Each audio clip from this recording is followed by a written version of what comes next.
Vamos lá, doutoras e doutores, o nosso vídeo de hoje é basicamente as fórmulas de física que mais aparecem na prova do Enem.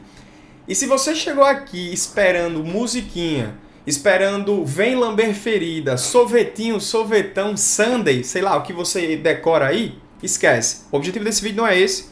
A gente vai trazer de maneira aprofundada qual é a origem de cada fórmula aqui que mais aparece na prova de física do Enem.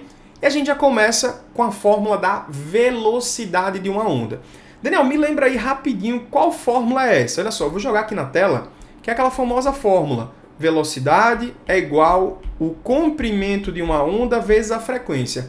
Peraí, acabou a aula? Não. Vamos aprofundar de verdade e vamos saber da origem dessa fórmula. Muito provavelmente na aula 1 do ano, de qualquer cursinho, é justamente cinemática, muito provavelmente velocidade média. A gente já discutiu aqui em outros momentos por que não estudar cinemática logo no começo do ano, mas isso aí está em outro vídeo. O objetivo desse é a gente analisar que aquela fórmula que muito provavelmente você conhece, que velocidade é a variação da distância pelo tempo, ela dá origem à fórmula da velocidade de uma onda. Por quê, Daniel? Porque ambas são velocidade. E você tem que lembrar dos fundamentos, né? Velocidade é uma propriedade lá da matemática, que calcula uma razão com que você se desloca no espaço por intervalo de tempo, ou seja, é a rapidez com que você percorre uma distância. Mas trazendo isso para dentro da ondulatória, eu quero que você analise que a velocidade de uma onda também pode ser calculada com essa expressãozinha aqui. Ah, Daniel, mentira. Quer dizer que o que eu aprendi lá na cinemática, que velocidade é ΔS por ΔT, também se aplica aqui dentro da ondulatória? Claro que sim. Agora você precisa adequar cada grandezazinha dessa dentro do estudo da ondulatória. Vamos lá. Eu trouxe aqui uma onda em paralelo, né? Para a gente analisar uma coisa bem específica. A primeira parte que você não pode se confundir quando a gente estuda sobre ondulatória é num gráfico, certo? E você tem que olhar se no eixo X você tem distância ou tempo. No eixo X de um gráfico de ondulatória, no eixo X de uma onda, na propagação da onda, você tem que olhar, é distância ou é tempo?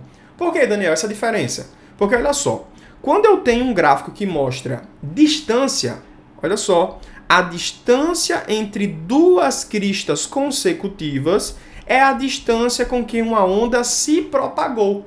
A gente chama essa distância, né, essa distância D aqui, de quê? De lambda. Distância de propagação de uma onda, distância do comprimento de uma onda. Pronto, comprimento de onda é justamente a primeira grandeza que a gente percebeu aqui.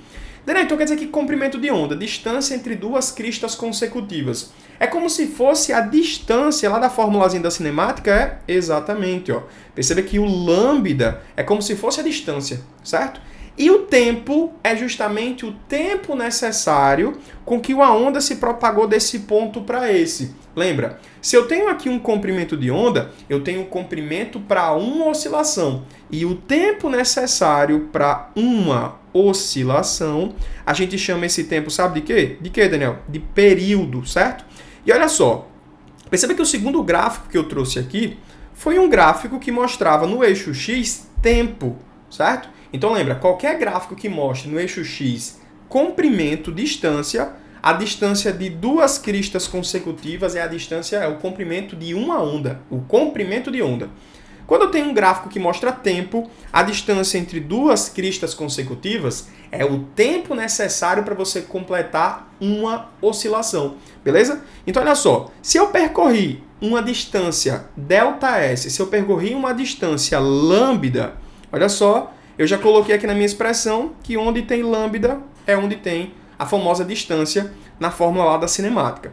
E Daniel, o tempo para percorrer esse lambda, o tempo para percorrer essa distância seria quanto? Seria justamente o tempo de um período, tempo necessário para completar uma oscilação. Mas Daniel, não é assim a fórmula ainda que eu encontro. Olha só, lembrando que para calcular a velocidade de uma onda você pode usar a primeira, que é a fórmula da velocidade qualquer, a velocidade de qualquer coisa, e a segunda, que é a velocidade de propagação de uma onda. Mas lembra, a gente até tinha falado que poderíamos utilizar essa expressão aqui já, mas existem muitas outras questões que ele não dá para você o valor do período, né? E ele dá o quê, Daniel? Ao invés de período, a frequência. Mas vamos lembrar de uma coisa. Frequência, olha só, não sei se você lembra, a teoria da frequência é justamente o número de oscilações por intervalo de tempo. Vamos aprofundar isso aqui mais com uns exemplos. O teu coração, ele bate. Bum, bum, bum, bum, bum, bum. Ou seja, nós temos oscilações. Nós temos uma frequência com que o músculo cardíaco oscila. É uma famosa frequência cardíaca. Daniel, o que é a frequência cardíaca? O número de oscilações que o meu coração dá por intervalo de tempo. Pega esse exemplo da frequência cardíaca e resume o exemplo da frequência como um todo. A teoria da frequência. Então, a frequência é o quê? É o número de oscilações que eu encontro por intervalo de tempo. Mas olha só, se por acaso esse tempo for o tempo necessário para completar uma oscilação, o tempo é justamente o tempo de um período, certo? Então, olha só, frequência seria então o inverso do período, e onde eu tenho, olha só, o valor de lambda sobre t, a gente pode colocar lambda vezes f, que seria o inverso do período, né? Olha só, lambda vezes o inverso do período, que seria justamente aqui, ó, o inverso do período, a frequência, né? Então, eu coloco aqui a frequência da seguinte forma. Aí a gente chega na expressão, uma das expressões que mais aparecem na prova do Enem, que é a expressão da velocidade de uma onda. A velocidade de uma onda é a multiplicação do comprimento vezes a frequência. Mas lembrando, você não precisaria lembrar dessa equação, decorar essa equação para usar numa questão do Enem. Você poderia lembrar da equação da cinemática, certo? Que é a velocidade de uma partícula, por exemplo. Ou eu poderia lembrar que a fórmula é ΔS sobre ΔT e fazer aquela substituição. A distância é a distância percorrida por uma oscilação. E o tempo? É o tempo para finalizar uma oscilação. Então, essa expressão poderia aparecer na tua prova, seja em cinemática, seja em velocidade de uma onda. Essa expressão você poderia usar também em uma questão. Então, olha só, não é você decorar uma fórmula, é entender uma ideia do que seria justamente a velocidade e conseguir adequar em cada caso de uma questão específica do Enem. Beleza? O Enem é isso, não é você estar condicionado a saber uma fórmula, é condicionado a entender a situação e utilizar os dados que estão ali para encontrar o que se pede. Beleza? Então, isso aqui foi velocidade de uma onda, uma das fórmulas que mais aparecem na prova do Enem. Vamos lá, passando aqui para outra página, a gente encontra a primeira lei de Ohm. Daniel, a primeira lei de Ohm calcula o quê? Basicamente a resistência elétrica num resistor ôhmico. Se você não lembra o que é resistência elétrica, eu vou tentar criar aqui uma analogia com você. Imagina que você tem aqui uma via de trânsito, uma rua, uma avenida, e para você sair do ponto A para chegar no ponto B, você tem que vencer esse intervalo de distância que tem muito carro. Ou seja, existe um grau de dificuldade para eu chegar no ponto B. Existe justamente a capacidade que esse meu carro, esse meu móvel tem de contornar aqui esses obstáculos. Perceba que essa dificuldade que você tem de atravessar essa distância nesse trânsito é como se fosse a dificuldade que a corrente elétrica tem de atravessar um fio. O fio é justamente um dispositivo, né, um equipamento, que tem uma determinada resistência elétrica. Então, a resistência elétrica é como se fosse esse trânsito pesado ali que você tem nessa avenida, certo? Então, a resistência elétrica é justamente o grau de dificuldade com que eu tenho a passagem da corrente elétrica. É o grau de dificuldade que eu tenho em oposição à passagem da corrente, beleza? E, Daniel, por que isso é tão importante? Porque, olha só, quando a gente fala sobre corrente elétrica, nós estamos falando da entidade da natureza que transporta a energia elétrica. E a energia elétrica está em todo lugar. Perceba que aqui na sala onde eu estou tem 5 computadores, tem 2 câmeras, tem lâmpada pra caramba, tem um ar-condicionado. Então, peraí, eu preciso de muita energia elétrica para alimentar todos esses dispositivos. Então, é uma pauta muito recorrente na prova do Enem falar sobre energia elétrica. Então, quando a gente fala de resistência elétrica, eu estou falando da propriedade que qualquer material vai ter para se opor à passagem da corrente. Beleza?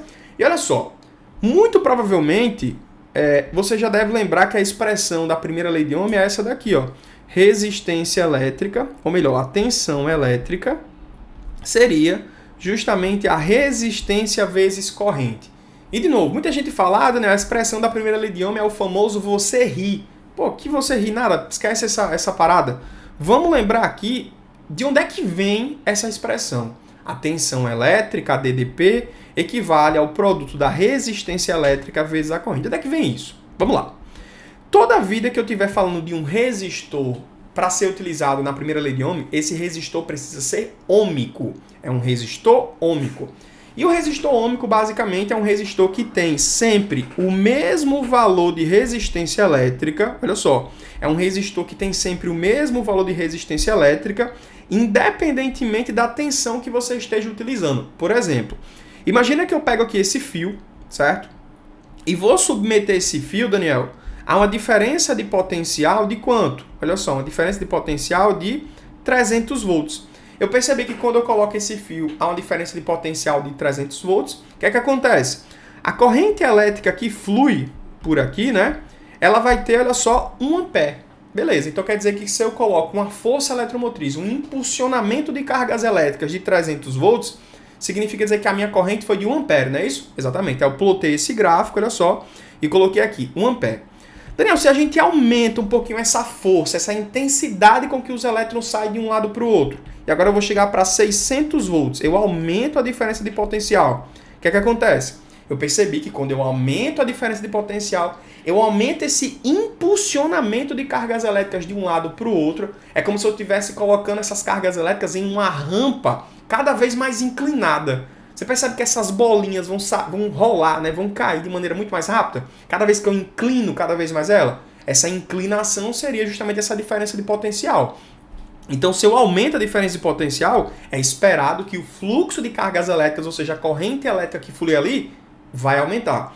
Então, Daniel, a gente aumentou, né? Aumentou-se ali o valor dessa corrente elétrica. Mas uma coisa que eu percebi é que a resistência elétrica ou a inclinação dessa reta, ela não mudou. Olha só, lembra que uma boa pessoa, um bom estudante que estuda para o Enem, né, de verdade, ele tem que prestar muita atenção nos gráficos, muita atenção mesmo.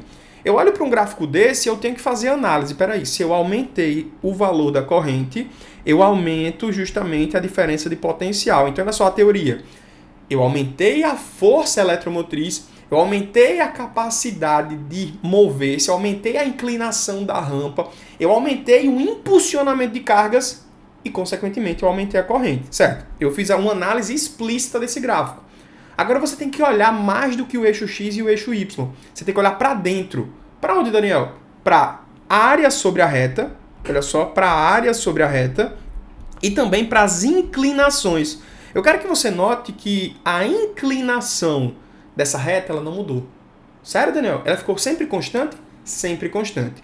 E olha só, é importante você começar a ler essas inclinações. Como é que a gente lê? Olha só, a tangente do ângulo θ, a gente calcula como? Vamos lá, vamos voltar para as aulas de matemática. É a razão do cateto oposto pelo cateto adjacente. Olha só, nesse triangulinho que eu tenho aqui, eu percebo que o meu cateto oposto é quem, Daniel? É 300, ó. Beleza? Meu cateto oposto é 300. Vou colocar aqui. Meu cateto oposto é 300. Quanto seria o seu cateto adjacente? Se eu olho para cá, o meu cateto adjacente é 1 ampere. O que é que eu consigo perceber? Que a tangente do ângulo deu 300. Certo? A tangente do ângulo deu 300. Imagina, o que é que significa isso? O que é que danado seria esse 300? Olha só, não sei se você já percebeu, mas essa tangente que eu acabei de desenhar aí para você no ângulo, olha só, ela seria o cateto oposto. Quem que é o cateto oposto? Se eu olhar aqui, ó, esse tal desse cateto oposto é a variação das tensões. Eu estava em 0 volt e agora eu estou em 300 volts, né? Então perceba, eu tenho aqui uma diferença de potencial, certo? Eu tenho um potencial de A para B. É uma voltagem, né? Uma voltagem aqui é 0, a voltagem aqui é 300. Então eu tenho uma diferença de potencial, uma tensão. E olha quem é meu cateto adjacente. Quem, Daniel? A corrente, a variação de corrente. Vamos lá. Quando eu tenho, olha só, tensão por corrente, eu tenho basicamente o quê? O que a gente chama de resistência elétrica. Então, olha só, se eu tenho um gráfico, o cateto oposto pelo cateto adjacente me dá a tangente. Em um gráfico de tensão por corrente, essa tangente vai ser o quê, Daniel? Numericamente igual à resistência elétrica, certo? Então a gente conclui que essa resistência elétrica aqui nada mais é do que a tensão, a diferença de potencial sobre a corrente. Ou, em outras palavras, né, a tensão seria o produto da resistência vezes a corrente. Então, Daniel, quer dizer que essa expressão, que é uma das que mais caem num assunto que é muito cobrado no Enem, que é a eletrodinâmica, ela vem justamente de uma análise gráfica de um resistor ôhmico? Exatamente. Beleza? Olha só, a gente já trouxe aqui duas expressões que elas foram melhor explicadas a partir de gráficos. Então tá aí justamente a importância e a habilidade de você dominar esse conteúdo, o conteúdo de gráficos, né? Aqui a gente conseguiu encontrar a velocidade de uma onda a partir de um gráfico, e aqui a gente conseguiu encontrar a resistência elétrica num fio, né? A famosa primeira lei de Ohm, a partir também de um gráfico, beleza? Então a habilidade que vocês têm que ter, né, desenvolver à medida que o tempo for passando a respeito desses conteúdos de gráfico. Olha só, a nossa terceira fórmula, que é muito recorrente na prova do Enem, é uma fórmula que fala sobre a associação de resistores em paralelo. E muito provavelmente você deve lembrar assim dessa fórmula, e sempre na sua vida foi um grande decoreba. Que fórmula é essa, Daniel? É aquela fórmula que fala a seguinte coisa, olha só. A resistência equivalente, certo, de resistores que estão em paralelo seria quanto? Aí você tem que lembrar, é o inverso, né, Daniel? Isso. Aí você bota 1 sobre a resistência equivalente é igual 1 sobre R1 mais 1 sobre R2 e assim vai, né? É assim que funciona? Daniel, você acredita que eu sempre esqueço essa expressão? Por quê? Porque é uma fórmula gigantesca de decorar. Concordo. Então perceba que se você apenas decora essa expressão, você acaba esquecendo. Acontece também muitos alunos terem dificuldade em matemática e o MMC disso aqui dá errado no cálculo. É outro fator que faz você errar uma questão como essa. E por fim, perceba que a resposta vai ser 1 sobre a resistência equivalente. Se o aluno não inverte o valor, ele é suscetível a errar também. Então eu não recomendo que os meus alunos eles usem essa equação, a equação global, né, da resistência equivalente de resistores que estão em paralelo. Ah, Daniel, e você recomenda qual? Vou mostrar para vocês daqui a pouco. Mas antes, vamos entender, né, a teoria de onde vem justamente essa expressão para que a gente consiga consolidar um pouco mais, certo? Vamos lá. É interessante que você consiga ter bem claro aqui na tua cabeça a diferença de 3 equipamentos que a gente usa bastante aqui na física. Primeiro equipamento é um equipamento chamado capacitor, certo? Segundo equipamento é um equipamento chamado resistor, beleza? Um equipamento chamado resistor. Terceiro equipamento é um equipamento chamado mola, certo? Olha só, eu quero que você comece a perceber que todo resistor tem uma função muito clara. Qual é, Daniel, essa função que é muito clara? Ele tem a função de aquecer. O processo de aquecimento nada mais é do que a capacidade que o dispositivo tem de converter energia elétrica em energia térmica. Cara, para vários setores da física, essa capacidade, esse trabalho, essa transformação de energia seria justamente uma dissipação, certo?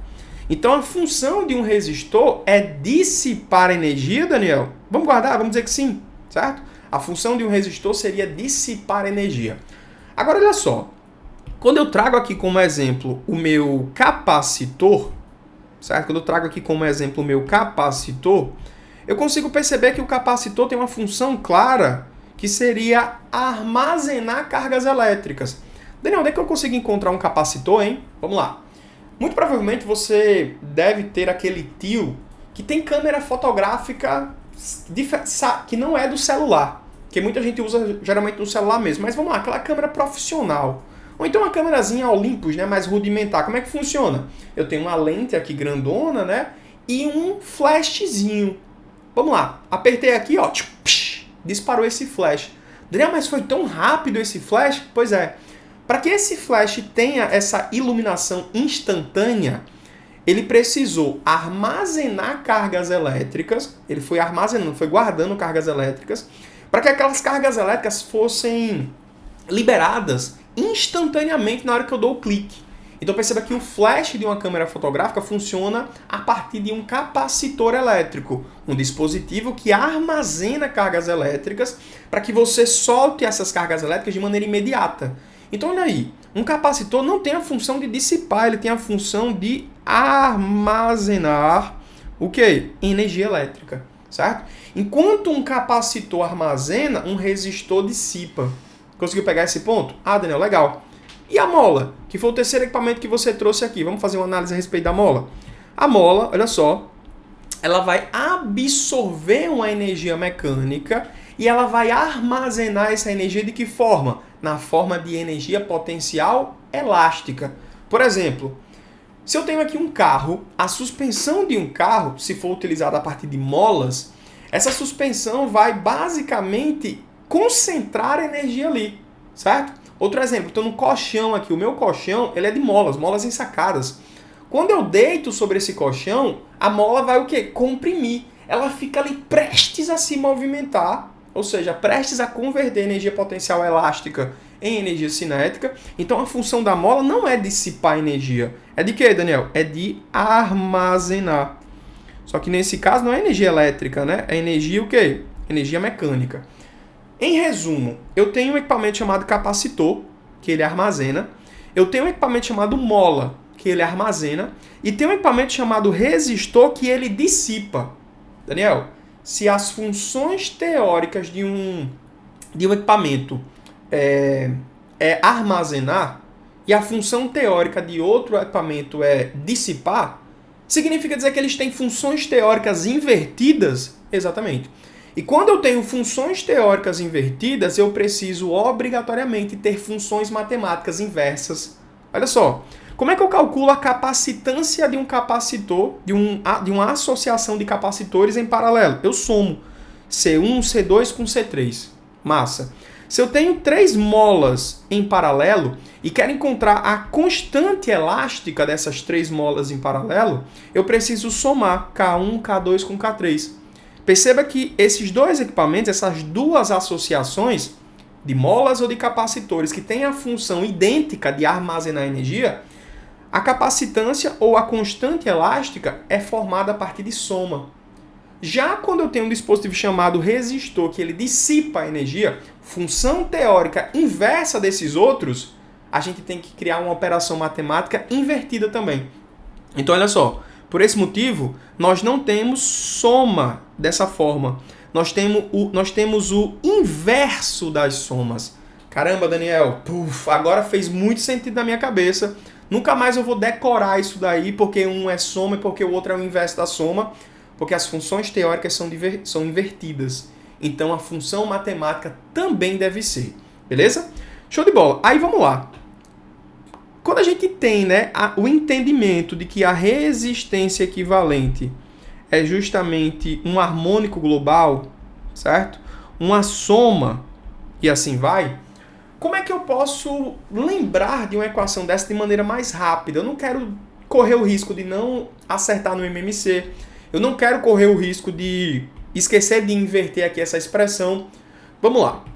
Se você basicamente pega, olha só, se você basicamente usa essa expressão aqui, você poderia facilitar a tua vida, vou até dar um zoom aqui um pouco maior, você poderia facilitar a tua vida e fazer um produto pela soma. Como assim, Daniel? Produto pela soma. Olha só, eu vou pegar aqui apenas 2 resistores, certo? Vou pegar aqui apenas 2 resistores e encontrar a resistência equivalente dessa associação com 2 resistores. Como é que a gente vai fazer agora? A gente pode fazer MMC ou usar uma propriedade da matemática que é a seguinte, ó. Se eu tenho a soma de 2 frações, eu faço o quê? Eu multiplico os valores de baixo, os denominadores, né? Ó, B vezes D, e multiplico cruzado os valores aqui, ó, A com D mais B com C, certo? Não sei se você percebeu, mas a gente encontrou o famoso produto pela soma, Daniel? A gente encontrou o famoso produto pela soma. Olha só, vamos fazer isso aqui agora, essa propriedadezinha da matemática, dentro da expressão do resistor. Vamos lá? Olha só. Eu vou manter aqui 1 sobre a resistência equivalente, certo? Vou fazer o produto cruzado R1 vezes R2, depois fazer R1 vezes 1 mais R1 vezes 1 também. R2 vezes 1. Aí o que é que eu consigo perceber? R1 vezes 1 é R1, certo? R1 vezes 1 é R1. E R2 vezes 1 é R2, certo? E aí, Daniel, o que é que eu posso fazer agora? Perceba que o que a questão mostrou para você é um inverso. Então, eu vou inverter essa fração do lado. E a resistência equivalente é só você multiplicar os resistores pela soma dele, o famoso produto pela soma. Então, assim, olha só. Se você tiver dois resistores em paralelo, não usa o harmônico global.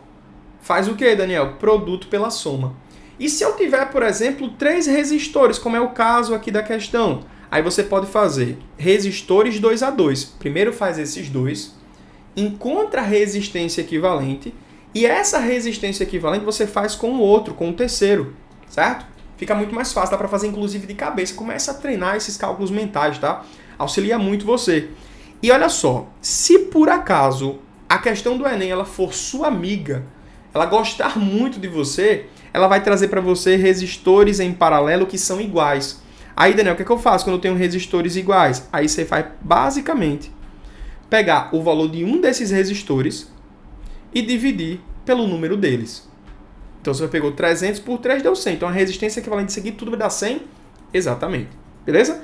Isso aqui é justamente as expressões de se calcular resistência equivalente em paralelo, certo? Agora, vamos lá. Quando a gente fala sobre calor sensível, nós temos aqui um conteúdo que é da termologia, certo? Um conteúdo que é da termologia, da física térmica, que aparece muito na prova do Enem. Daniel, o que é que o calor sensível ele vai calcular? A quantidade de energia necessária para que você, basicamente, mude a temperatura de uma substância. E olha só, a gente escreve aqui da seguinte maneira. Energia, aqui na termologia a gente chama energia de calor, né? Energia térmica de calor, eu simbolizo aqui com Q. E o valor dessa energia é calculado pela massa, calor sensível, calor específico, né? Calor específico, vezes a variação de temperatura. Daniel, essa expressão é muito utilizada? Muita mesmo. Muita mesmo. Toda prova tem que aparecer pelo menos uma questão falando sobre calor sensível. De novo, a teoria, vamos falar da teoria. O calor sensível nada mais é do que a quantidade de energia necessária para que você mude a temperatura de uma substância. E para a gente consolidar bem essa expressão, eu queria trazer para você aqui 2 exemplos, certo? Quais seriam esses 2 exemplos, Daniel? Vamos lá. Imagina que agora eu esteja aqui no churrasco de aprovação, no seu churrasco de aprovação, e eu tenho certeza que no seu churrasco de aprovação terá uma feijoada, certo? Beleza, né? Vai ter uma feijoada assim no meu churrasco de aprovação. Agora vamos lá. Eu tenho uma panela de feijoada. Vamos dizer que essa panela aqui tem 20 litros de feijoada, certo? E eu tenho também aqui um pratinho, uma cumbuquinha que eu peguei que tem, sei lá, 0,5 litros, 500 ml. Para a gente não falar nada sobre densidade, vamos falar de massa, né? Digamos que essa feijoada aqui, a panelona de feijoada tem 30 quilos. Daniel, pesada, hein? Pesada pra caramba. E esse meu pratinho aqui, ó, ele tem, sei lá, 600 gramas, muito provavelmente. Vamos falar assim, que ele tem 600 gramas, certo? Digamos que eu tenho 600 gramas. Eu peguei um pouco mais de carne, eu peguei um pouco mais de farofa, coloquei ali. Em resumo, eu fiquei com a massa de 600 gramas. Eu quero que você entenda que eu tenho 2 sistemas com massas diferentes. Aí o que muita gente pensa é que os 2 sistemas vão esfriar da mesma maneira. Poxa, não, e não é? Não. Muitas pessoas falam, vamos lá pegar ali a nossa feijoada para que ela não esfrie, para que a gente pegue logo e tome aqui rapidamente, para que a feijoada da panela não vai esfriar. Se você pegou aqui 600 gramas de feijoada, ele tem que esfriar muito mais rapidamente do que a panela. Então pode ficar tranquilo, se você estiver comendo aqui a sua feijoada e a sua feijoada estiver fria, a lá da panela não está fria, tá? Por quê, Daniel? Porque tem mais massa. E quando eu tenho mais massa, eu tenho uma dificuldade muito maior de mudar de temperatura. E a gente pode provar isso a partir dessa expressão, né? Olha só, A quantidade de energia necessária para você mudar a temperatura de uma substância é mc delta θ. Vamos dizer que essas duas grandezas aqui, ó, vão ser constantes. Qual, Daniel? Energia e calor específico.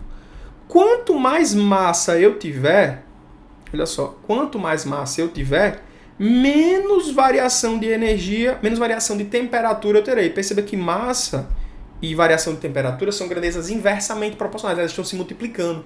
Concorda comigo? Então, se eu tiver uma massa maior, eu vou variar pouco de temperatura? Vai. Então, imagina que a gente passe aqui, ó, 20 minutos, certo? Digamos que passaram aqui, ó, 20 minutos. A temperatura da minha combuquinha de feijoada, ela saiu de, sei lá, 80 graus Celsius para, digamos, sei lá, 30 graus Celsius. Ela tentou se equilibrar com o ambiente. Já o balde de feijoada, a panelona de feijoada, vamos considerar que ele não está exposto a uma fonte de calor, não está no fogo, né? Ele saiu de 80 graus Celsius e foi, sei lá, para 75. Então, olha só, Daniel, quer dizer que ele variou muito menos de temperatura. A variação aqui, ó, foi de 50 graus. A variação aqui foi só de 5, entendeu? Então, vamos considerar que isso aqui é uma aproximação, tá? Se a gente fosse colocar realmente nos cálculos matemáticos, muito provavelmente a gente encontraria um valor muito mais específico do que esse aqui, mas para a gente ilustrar na teoria, a gente tem que lembrar que quem tem uma massa maior teria o quê, Daniel? Uma variação de temperatura muito menor, certo? Um outro exemplo, agora não falando a respeito de massa e temperatura, mas falando sobre tipos diferentes de substâncias, eu posso trazer para você aqui, ó, essa aplicação quando a gente fala de materiais diferentes, areia e água. Vamos lá, areia e água. Daniel, me diz uma coisa. Eu tive um dia um exemplo bem específico comigo, que eu combinei com os meus amigos de correr na praia bem cedinho, assim que o sol nasceu. Isso foi mais ou menos de que horas? 5h30. O sol nasceu às 5h30, eu só fiz tomar banho, saí de casa, fui correr com meu amigo, cheguei na areia da praia, tava quente já, você acredita? Mas já fazia 10 minutos que o sol tinha nascido. Cara, pode ter certeza. Se você percebeu isso daí, é porque a areia, muito provavelmente ela tem um calor específico, olha só, muito baixo. Calores específicos muito baixos vão permitir uma variação de temperatura muito mais acentuada, considerando, claro, a massa e a energia constantes, tá? Quando a gente tem isso, ó, calor específico e variação de temperatura, grandezas inversamente proporcionais, você pode perceber que a areia, que tem um calor específico muito pequeno, lembrando que o calor específico é como se fosse uma impressão digital para cada substância. A areia tem uma, a água tem outra, o ferro tem outra. Então, o calor específico é justamente o que mede o grau de dificuldade para você mudar de temperatura. A água, por exemplo, que é o teu líquido universal, né? É o líquido que está no teu corpo, é o solvente universal, ele existe ali justamente porque é um líquido que tem uma resistência térmica. Um líquido que funciona como um líquido de alta inércia térmica. É um líquido refrigerador, um fluido arrefecedor. A água, por sua vez, ela tem muita dificuldade em variar de temperatura, certo? Então perceba, a água do mar, quando meu amigo foi correr, né? Ele percebeu que estava muito gelada ainda, apesar da areia estar quente. E quando foi à noite, o que aconteceu? O sol passou o dia inteiro aquecendo essa água, a água estava muito quente e a areia fria. Então perceba, enquanto a areia ela muda muito facilmente de temperatura, porque ela tem um calor específico muito pequeno, a água, por sua vez, por ter um calor específico muito alto, vai variar muito pouco de temperatura. Você tem que doar muita energia para a água para ela variar ali sua temperatura. Então perceba aí a relação que essa expressãozinha, que aparece muito na prova do Enem, pode ser cobrada, certo? Pode ser cobrada tanto em relação à massa, quanto sendo relacionada ao calor específico, certo? E olha só, para a gente fechar aqui a nossa revisão das fórmulas que mais aparecem na prova do Enem, eu trouxe para você realmente a fórmula que mais aparece. A expressão mais importante, deixamos o melhor para o final. Daniel, estamos falando do quê? Da fórmula da potência. Perceba que a fórmula da potência, ela é uma expressão que serve como um atestado se o aluno entendeu ou não a teoria. Por quê, Daniel? Porque a potência, em resumo, ela é a rapidez com que uma energia se converte em outra. Vamos lá. Eu vou citar aqui para você o equipamento que está na minha imagem, que é o equipamento das lâmpadas, certo?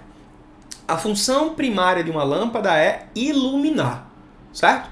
Então, a função dela sendo iluminar, ela vai realizar um processo de trabalho, ou seja, uma conversão de energia.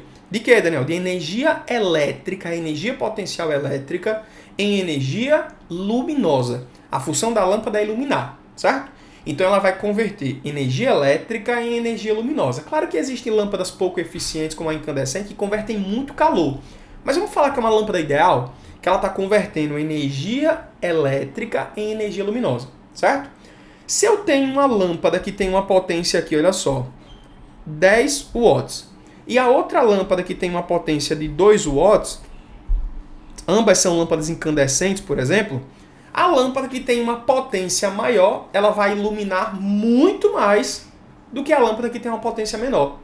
E perceba que isso é no mesmo intervalo de tempo, tá? Então a potência é a rapidez com que eu realizo a minha função específica, a minha função de trabalho. A rapidez com que uma energia é convertida em outra. Daniel, dá outro exemplo? Vamos lá. Chuveiro elétrico. A função do chuveiro elétrico é aquecer. Se eu tenho na minha casa um chuveiro muito potente, que é um chuveiro que vai converter mais facilmente energia elétrica em energia térmica, eu tenho um chuveiro que aquece muito mais rápido, certo? Outro exemplo. Se eu pego aqui, por exemplo, uma Ferrari. A Ferrari é um automóvel muito mais potente do que um Fusquinha, por exemplo, porque ela vai conseguir converter energia química do processo de combustão em energia cinética de movimentação dos pistões e, consequentemente, a transmissão do veículo mais rapidamente. Daniel, acho que eu entendi o que é a potência. A potência é a rapidez com que uma energia é convertida em outra. Então a gente escreve dessa maneira. Ó. A potência seria a rapidez com que uma energia se converte em outra. Olha só, quando eu falo rapidez, eu estou falando sobre tempo. Inclusive, olha só, quanto menor o tempo que uma energia se converte em outra, eu tenho um dispositivo ali que é muito mais potente, certo? Daniel, então quer dizer que eu posso usar essa expressão em qualquer questão de potência na prova do Enem? Qualquer. Inclusive, já caíram questões, né, que era sobre a potência térmica. Como é que eu calculo a potência térmica? A rapidez com que a energia térmica é convertida. Olha só. A rapidez com que a energia térmica é convertida. Como é que eu calculo a energia térmica mesmo? A gente acabou de ver aqui há pouco, que é igual a mc delta θ. Então, a potência térmica é calculada dessa forma, entendeu?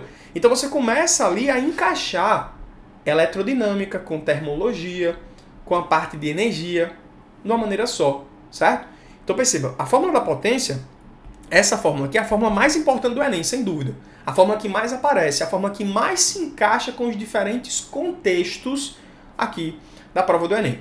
Daniel, eu queria muito que você resolvesse questões sobre essas fórmulas, como é que aparece no Enem. Que é isso? Deixa aqui nos comentários que no próximo vídeo talvez a gente faça isso para vocês. Valeu, galera. Até a próxima.